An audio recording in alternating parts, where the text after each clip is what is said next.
to the 3D Blu-ray bunker. This is a place for us die-hard fans of 3D where we exclusively look at 3D Blu-rays, not to review the film but to almost entirely focus on the quality of the 3D on offer, with just a short comment at the end about the film itself, although this one may be a bit different because today we're looking at Sharknado.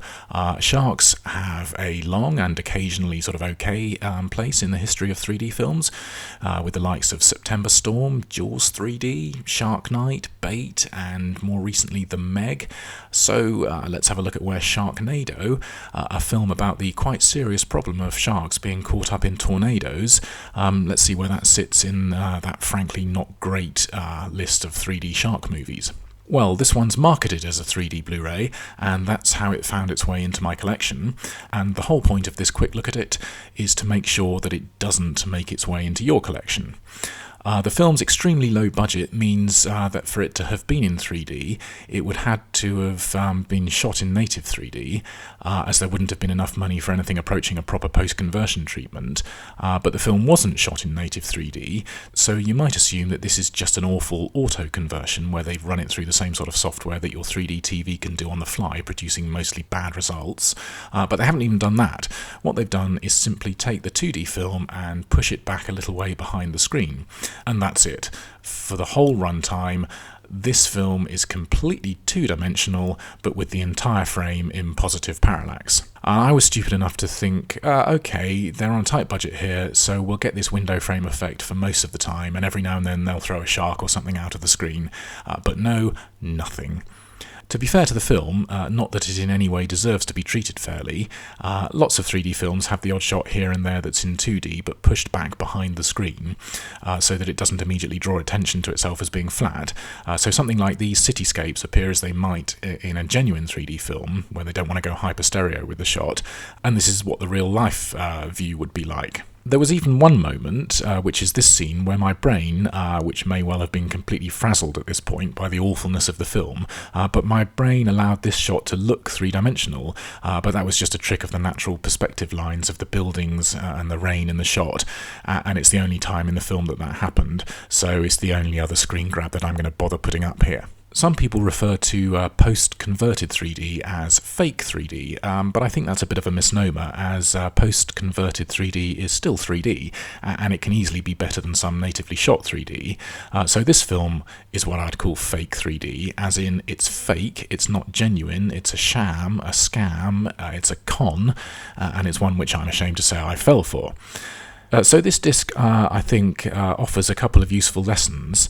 Firstly, when you come across a film that you had no idea was in 3D, exercise a little bit of due diligence and check it out before buying it, especially when you're looking in the murky waters of Amazon, Germany, because there are sharks in those waters.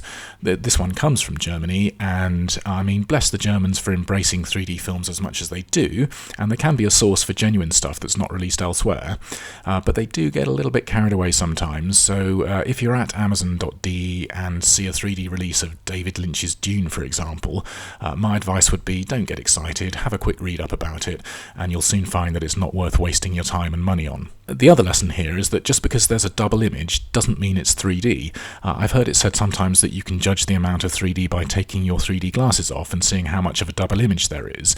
And firstly, the amount of double image has to vary around the different elements of the frame for there to be any 3D effect, otherwise everything is just on the same flat plane like it is here. And secondly, the idea of judging the 3D by taking the glasses off always strikes me as a little bit silly, because it's probably best to make that judgment by keeping them on. So the film itself, I'm not exaggerating when I say it's the worst film I've ever seen, and not in a good way. Every aspect of it is utterly awful, the biggest culprits I think being the way it's shot and edited, which makes your average family holiday video look like Lawrence of Arabia. The CGI is mostly appalling, although I suppose some of the sharks are semi-okay, and they do actually raise the horrible prospect that someone out there might actually say that the sharks in this film are more realistic than the one in Jaws, which I hate to say is sort of true. Jaws, incidentally, is one of my all-time favourite films, and this pays homage to it in several scenes, like the gas cylinder in the mouth, and paraphrasings of the USS Indianapolis monologue, and you're going to need a bigger boat, all of which goes to prove that the goons making this film have at least actually seen another film, so they ought to know a little bit better about how a film should look. Now, I know there's a market for so bad it's good type of films, but the really wretched thing here is that they made it bad on purpose. So in my book, that doesn't count. It's only those terrible movies that were made by earnest people thinking they were doing something good that deserve cult status, something like Plan 9 from Outer Space, that kind of thing. And we all know that making films is difficult at every level. You've got to gather the funds, the actors, the crew, equipment. It's a big project to manage, and it's just not easy. So once you've gone to all that effort, why not try to make it good? What a feeble endeavour this is. So, like the legendary 2-word review of the Spinal Tap album Shark Sandwich, this 3D Blu-ray is a shit sandwich. And it's had about 5 sequels, so what the hell do I know? So I hope you found this in some way useful, and if so, I hope you'll join me again soon for another 3D Blu-ray review. Until then, thanks for looking in on this one. Cheers for now. Bye-bye.